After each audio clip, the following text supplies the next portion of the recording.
भगवान विष्णु द्वारा गया अनुसार को दिए गए वरदान के बाद से ही पितरों को मोक्ष के लिए गया धाम में पिंडदान की परंपरा चली आ रही है। ऐसी मान्यता है जो पितृ अपने पितरों को तर्पण और पिंडदान करने के लिए गया में श्राद्ध करते हैं, उनके पितृ तृप्त हो जाते हैं और उन्हें आशीर्वाद देते हैं। विद्वानों का मानना है कि श्राद्ध पक्ष में पितरों के लिए तर्पण पूजन करने से पितृ ऋण खत्म हो जाता है, मोक्ष की प्राप्ति होती है। गया में पूर्वजों का श्राद्ध करने के बाद कोई श्राद्ध करने की आवश्यकता नहीं रहती है, लेकिन कुछ विद्वान आचार्य का मानना है कि गया श्राद्ध के बाद भी श्राद्ध किया जा सकता है। इस विषय पर अधिक जानकारी देते हुए गया मंत्रालय वैदिक पाठशाला के पंडित राजा आचार्य बताते हैं कि गया श्राद्ध के बाद श्रद्धालु अपने घर लौटने के क्रम में जो भी मंदिर तीर्थ स्थल आता है वहां पर दर्शन करें। गया श्राद्ध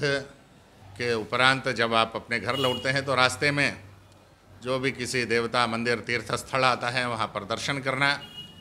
अपने घर जा कर के सभी बंधु बांधव को लोग को बुला करके घर में समाराधना करना, सत्यनारायण पूजा आदि कर्म करके सभी परिवार लोग को बुला करके उन्हें तीर्थ का वृत्तांत सुनाना, क्षेत्र की महिमा सुनाना, हम वहाँ गए, क्या क्या किए नहीं किए, क्या हुआ नहीं हुआ, ये सारे विषय को वहाँ बताना। जब लोग आपसे प्रेरित होते हैं और वो भी अगर गया तीर्थ यात्रा करने आते हैं तो उनके यात्रा का भी फल आपको मिल जाता है। सभी लोगों को अपने घर में बुला करके उस दिन अन्नदान करना, भोजन कराना और फिर पितरों की तिथि जब जब आएगी उन तिथियों में भी पिंड प्रदान आदि कर्म करना, श्राद्ध आदि कर्म को निरंतर करते ही रहना है जब तक जीवन है तब तक। ऐसा कुछ संदर्भों में बताया गया है और ये कोई बहुत विशेष ये विषय नहीं है। आप पितृ श्राद्ध कर्म कर रहे हैं, पितरों का आशीर्वाद उसमें मिलता है, तो उन वस्त्रों को आप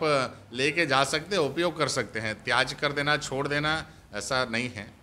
कि वो कोई अंत्येष्टि कर्म या प्रेत कर्म का नहीं है जिस पर आपने किया कि उन वस्त्रों का त्याग कर देना चाहिए। वो वस्त्र का उपयोग आप कर सकते हैं, अन्यथा किसी गरीब को आप दे दें ताकि वो उसका उपयोग कर सके।